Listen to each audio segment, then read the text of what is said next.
Hi guys! Good morning! Ako'y nasa bahay guys dahil si Tio ay may sakit pa rin. Hindi pa siya pwedeng pumasok sa school. So nasa bahay kami ngayon at kung ano-ano na lang ang mga naiisip ko dahil last week ang aming mga machine, ang aming dishwasher, ang aming oven nasira siya. Tapos yung lutuan. Pero may dumating na uli na bago. Kaya bago ito binili namin. Tapos dumating na din yung oven. Tapos itong dishwasher din. Bago din. Kaya lang may problema siya. Kaya medyo ano kasi ito mura lang. So hindi namin siya maisara. So tapos hindi lang yun guys. Lahat talaga nagsabay-sabay sila. Kasama na rin ang aming ang tawag dito, yung aming, ayan, washing machine, bago din. Mabuti na lang talaga at dito ay mayroon kaming mga insurance, nagbabayad kami. Dahil kung wala guys, patay na. Patay na ang ipon namin. Wala na kaming ipon, uubos. So yun lang. So ako ngayon dito sa bahay, nagluluto ako ng lunch ni Tio. Rice. Pinoy na Pinoy talaga. Alam nyo ba guys, itong aking lutuan na order ni Johan.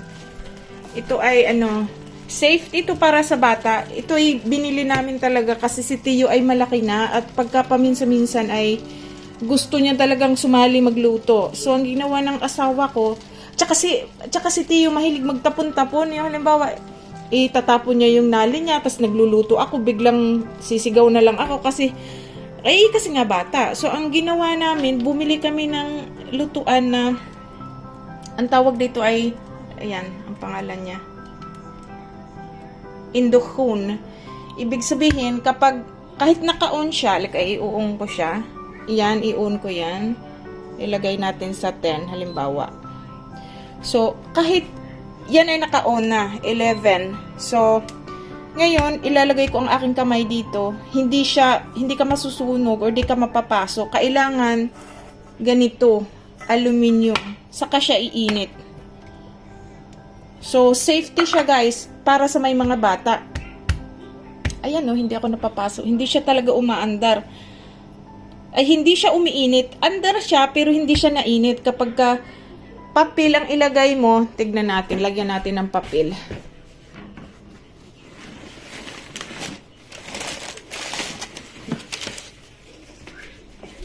So, ayan. Paglagyan mo siya ng papel, kahit siya ay naka-on, tignan mo, 11 naka-on siya. Wala kang maaano, which is napakaganda. Gusto ko siya. So, ayan. Tapos, ito namang oven namin, binigyan din kami ng pera sa insurance, pati yan.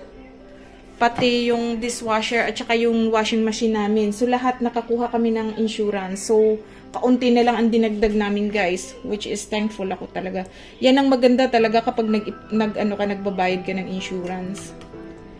So, in that way, safe ka pagka may nangyari sa bahay mo, or kaya naman pag may mga nasira.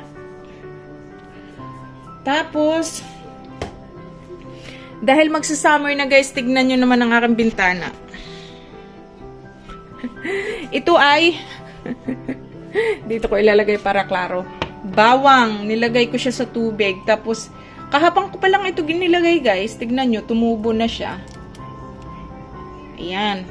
Kita nyo ba yung kanyang Meron na siyang roots. So, ang gagawin ko niyan, pagka tubong-tubo na yan talaga, kasi lumalabas na yung dahon, itatanim ko yan siya sa pot para dadami siya. So, yung isang ganyan, mayroon ka ng 1, 2, 3, 4, 5, 6, 7, 8, 9, 10 pieces na bulb pagka lumaki na siya na bawang. So, di ba napakaganda? Abay, mainit na. Wait lang guys ha. Ilalagay ko lang ang aking chicken.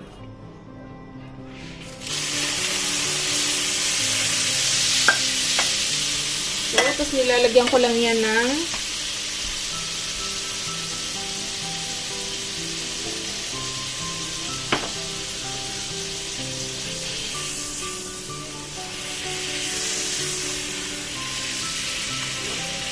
Ganito lang ang gusto ni Tio, guys.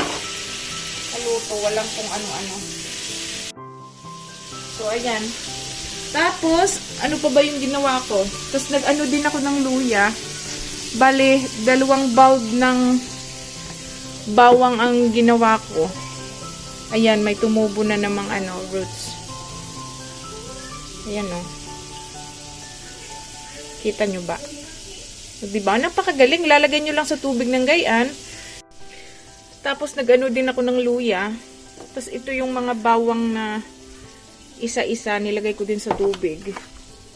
Tapos, itong dill na nabili ni Yuhan na ginamit niya sa kanyang lax, hindi ko yan itatapon dahil itatanim ko yan. 2. So, tapos mayroon naman ako guys, sibuyas. Ito'y ginamit ko kahapon eh. Tapos itatanim. Kasi mabubuhay yan eh. Lagay mo lang sa tubig. Mabubuhay talaga siya. So, hindi siya masasayang. So, ganyan ang ginagawa ko guys pag summer. Ito naman yung mga sibuyas na nilagay ko din sa tubig ng pagayaan. Tapos, kinat ko lang siya dito para hindi siya mahirapang lumabas. Kaya, ayan na oh. So, pagka lumaki na ito, ilalagay ko na to sa pot. So, bali magiging 2, 4, maraming sibuyas na ito guys pag ako'y naka-harvest na. So, ganyan lang ang ginagawa ko. Ayan no, tignan nyo yung roots. So, pagka ilalagay ko na ito sa pot, tapos tutubo na. Pagka bago mag-winter uli, di haharbisin ko na to. Punta tayo sa aking, guys, glass house na tinaniman namin. Pakita ko sa inyo na di pa siya talaga ayos, but wala pa din kaming tanim dito sa loob. Bibili pa kami guys. So ito yung maliit namin na glass house na kailangan ng pinturahan. So ito yung loob niya, hindi siya ganun kalaki, but marami na ako dito pwede maitanim. Tapos nilagyan ni Yuhan ng heater para sa gabi yan ay naka-on.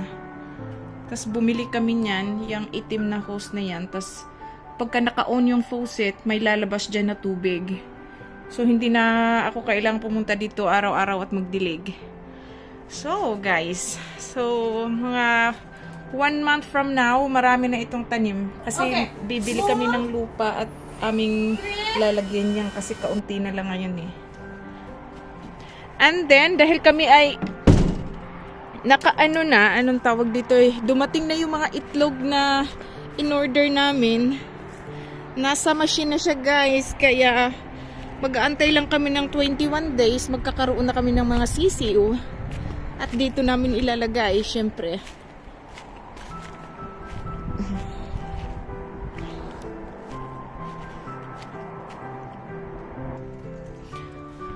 So, lamig pa rin guys, grabe.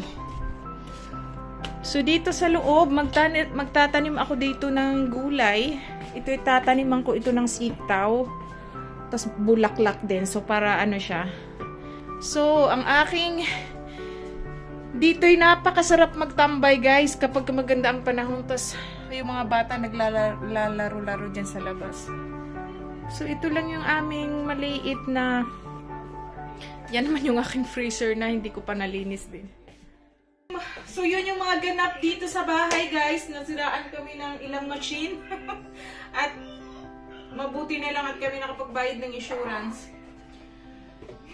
Ganong kahalaga ang insurance dito guys. Lalo na wala naman kami maraming pera sa bangko na pag may nasira, agad-agad kukuha ka lang. Walang ganon. So, yun lang din ang disadvantage kapag iyo ang bahay. Kasi pag once na may masira, aayusin mo. Ikaw magbabayad. Which is kapag ikaw ay naman ay nangungupahan, kapag may nasira, itatawag ka lang sa may-ari ng property at sila na mag-aayos. Yun nga lang. Wala kang investment. So, guys, may good and bad din sa lahat naman ng bagay, di ba? So, yun. At si Tio ay hindi pa yan pwedeng pumasok. Dahil 12 days, 14 days kami kailangan nasa bahay kasi nag-positive siya sa COVID. So, medyo, guys, Tapos hindi pa kami pwedeng lumabas. Dito lang talaga kami sa bahay, kaya kung ano-ano na lang mga naiisip ko. Ay, mayroon. Pag nabili kasi kami dito ng mga spices, guys, mayroon siyang ganito, oh. Gusto ko. Kasi pwede mo siyang itanim uli. So, tatanggalin mo lang to. Ito ang itatanim mo. So, ito yung mabubuhay. So, itatanim ko ito ngayon dito sa labas. So, samahan niyo ako, guys. Ako'y nakaganiri, guys, kasi malamig pa siya. Hindi pwedeng wala. Yes, darling! What? Which one? I see. Ah, that one, I don't need that one, love, because I already have. Look. But thank you. You're so nice. You're so nice, my love. Yeah, I already have. But thank you, love. Thank you so much. Bigyan ako ng anak ko ng ano daw. Para daw sa aking camera. At para daw ay... So, ayan siya. Mabubuhay na yun dyan. Buong summer, may deal na ako. So, akin lang didiligan.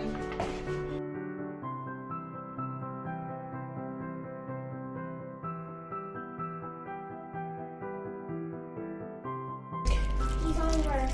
Yes. I miss him. I miss my daddy. You miss your dad? Do you miss my daddy? I do. But he will come home soon. Not so much. Yes, you can eat a lot. But not too much. Then you have tummy. If I eat too much. You're right. I'm just kidding. So, yun na lang muna ang ating video for today, guys. See you sa aking mga susunod na video. At i-update ko kayo sa aking garden. Excited talaga ako. Excited din ako mangisda. Excited ako magluto ng adobong bisayang manok diri sa gawas. So, pero dugay pa na kay ang itlog. Magkuhat pa ko 21 kaon. Adlaw din. Pisok pa. So, maabot na siya. So, see you next time, guys. We say bye-bye. Bye-bye! Thank you for watching and thank you for subscribing, guys.